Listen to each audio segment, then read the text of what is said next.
Yo, yo, yo, yo.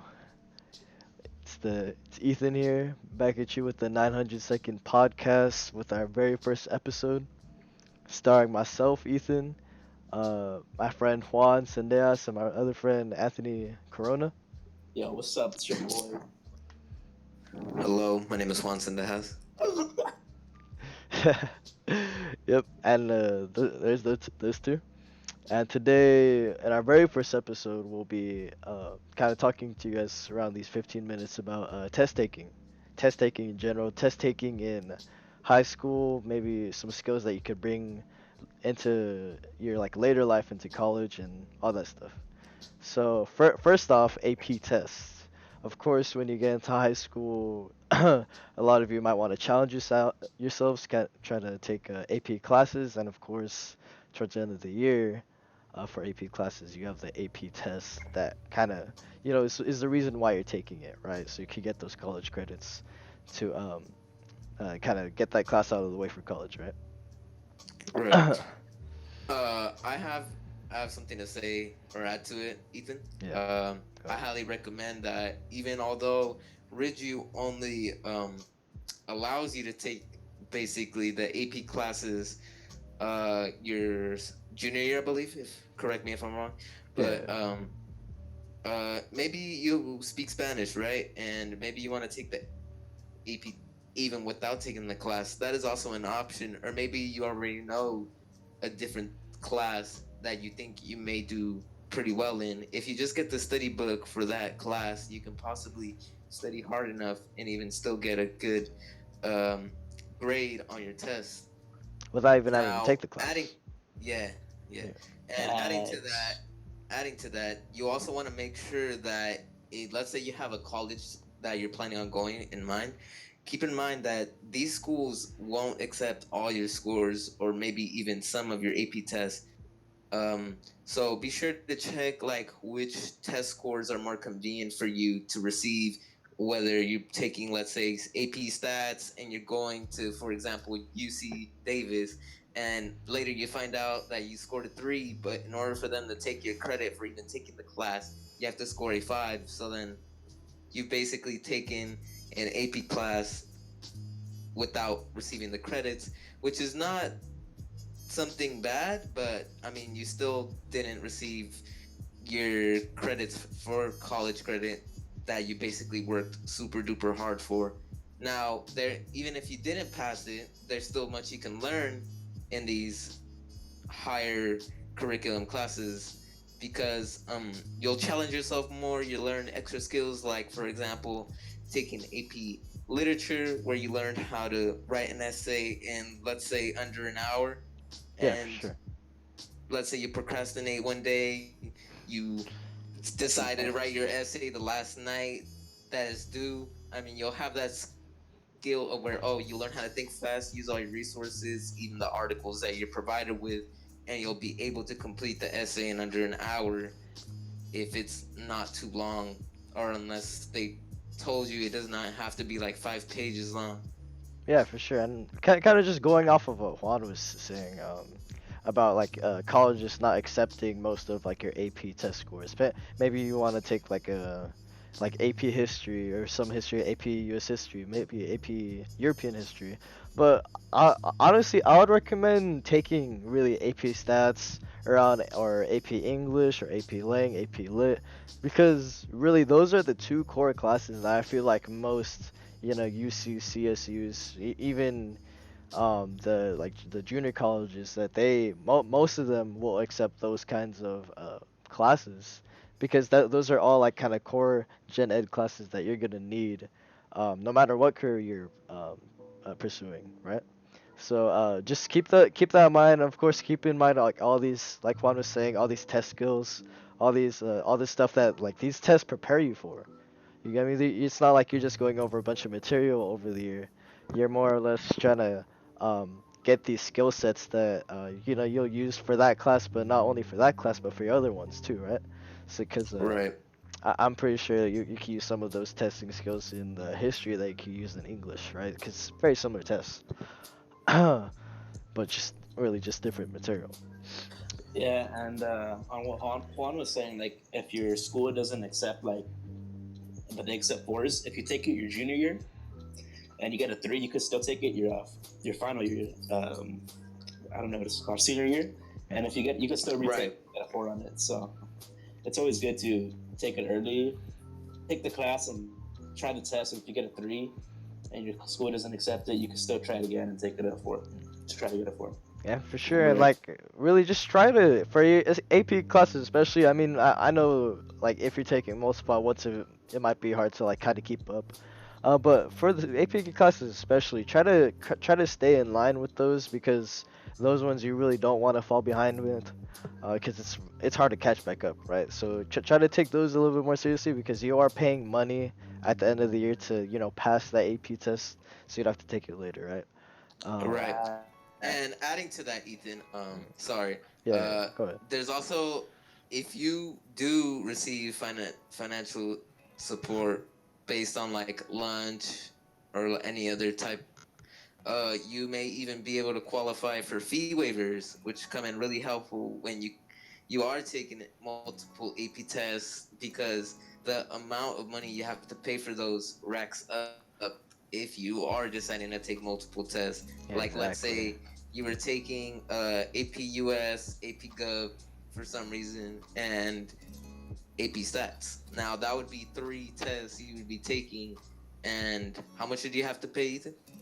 Around like 200, around 200 for those three. If you don't get the financial aid, right? Or you don't qualify for the fee waiver. For the fee waiver, Yeah, right? huh, I don't know how that feels. yeah, And but the price may be even cut in half if yeah, you do even less. Yeah, receive the fee waiver. Yeah, like I know, if you do get the fee waiver, the price basically cut in half yeah. compared to the rest of But the other it's people that are taking yeah, it's all kind of just the like AP test. situational though, right? I mean, like you're probably not gonna have like any influence of how much your parents make, how much they both make with their jobs. So it's either you get it or you don't.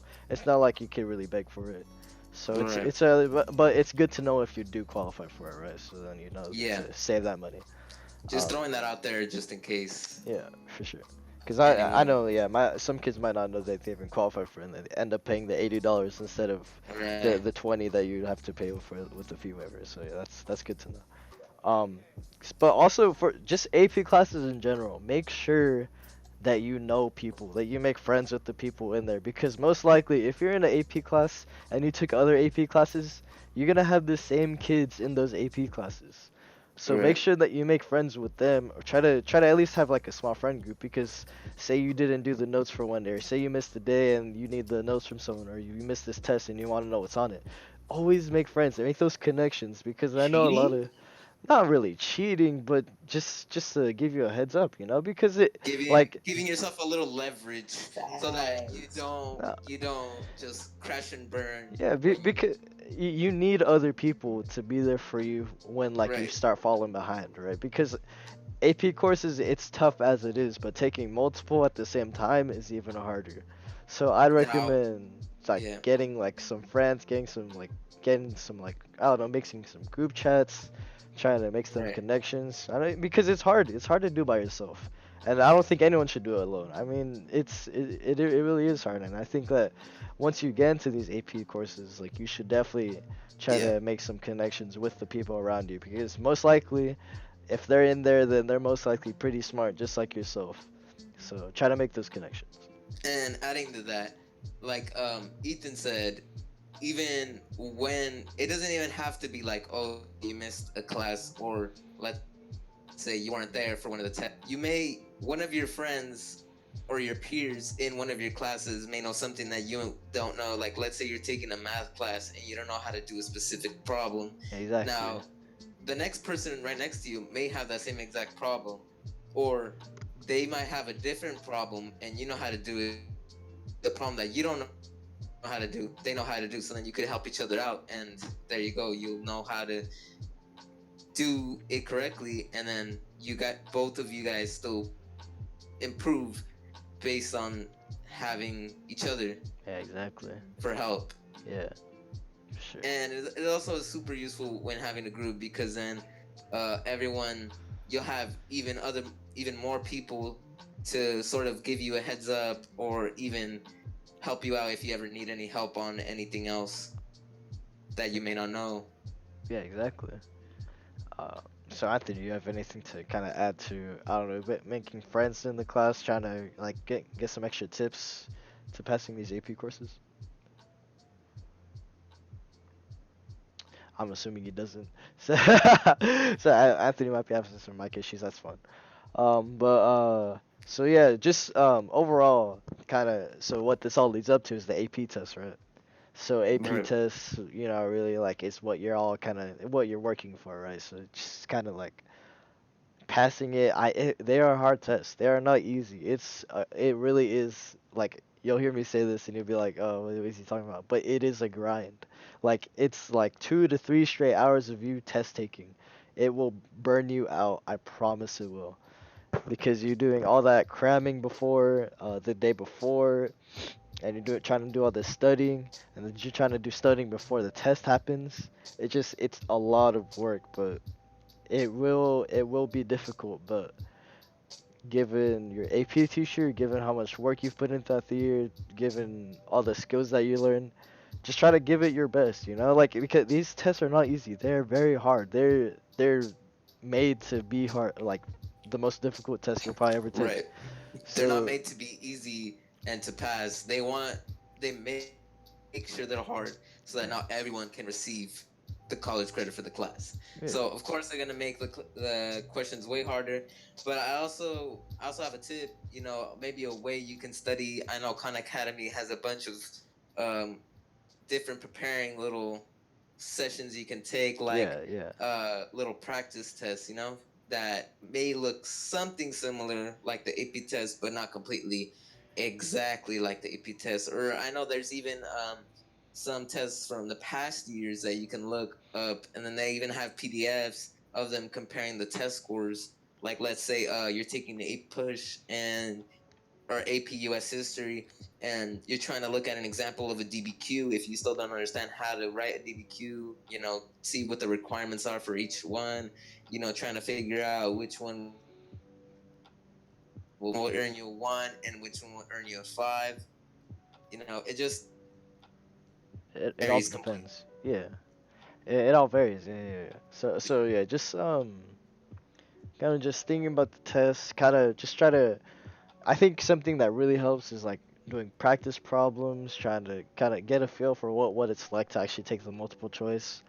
Because most of the AP tests are gonna have a multiple choice, no matter what it is: Spanish, English, math, history. No matter what, it's most likely gonna have a multiple choice and a writing portion. So always be prepared. It's preparing you. It's giving you all these skills to kind of prepare yourself for college, right? Because it is basically a college course, and you're getting credits for it. So, Right. yeah. So you kind of just, I mean, I would recommend if I were to give you a tip, try to relax beforehand. Do some practice problems before. Practice problems really help because it gives you an idea what the test is actually gonna be like. Sure, it's not gonna be the same exact questions, but it's gonna be the same format, right? It's not gonna be. Right. You're not gonna be surprised when you see a question similar to the one that you took before. Say some practice problems. Try to relax before you go into the test. I'm sure there's a lot of review videos for AP tests, like of any kind. So yeah, just kind of prepare yourself the day before. Relax during it. I know it'll be a long testing period. It's never easy. Trust me, we've Right. taken multiple. It is difficult, but I definitely think that anyone can do it. And let me add to that, Ethan. Yeah. Like you said, definitely you want to definitely get some rest before the test. You don't want to like just cram the whole night, and then next thing you know, while you're taking the test, you're gonna be super duper tired. You don't want to Exactly, take a exactly. nap, go to sleep during the test. You Yeah, don't want it's to a do it's a that to long yourself. test. Yeah. So yeah, just definitely try to get some rest, and yeah, I mean, that's basically all we really have for you for AP tests. I mean, there's nothing really more to it than that. Nothing more, nothing less. I mean, just Uh, yeah. What's up? will we be adding a funny segment for this part of No. our video. No, I will. I have a pretty funny story to tell.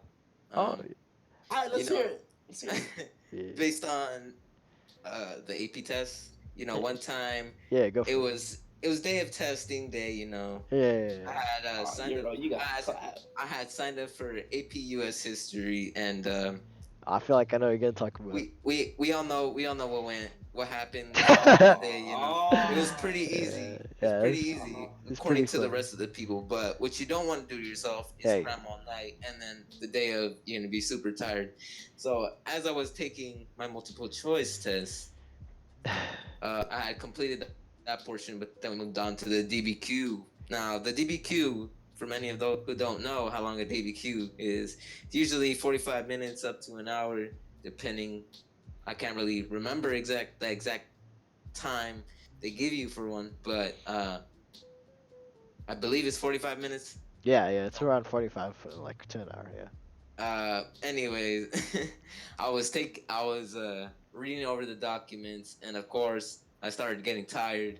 So as the tests progressed, My I boy started slow. getting even more tired. Now I had completed the DBQ, but there's another portion. It's the long essay question. Now that's basically another 45 minutes. Now these tests are pretty long, Yeah. and as I was getting ready to write my long essay question, I basically got stuck, didn't know what else to write. I had finished what I had to write and basically slept for the rest of the time. Well, I mean, I actually saw a lot of people doing that for AP European history, so you're not alone, bro. But yeah, that's Are, um, are there any tips you guys have like on regular tests, like the night before, like the day before? Do you guys study or anything? Because I know me, I don't like to study like the whole 24 hours before. I just go on rock because I don't want to have like those mental blocks that you guys are talking about, just cramming everything in and yeah. not knowing. Like, yeah. Right. What about you guys? Yeah.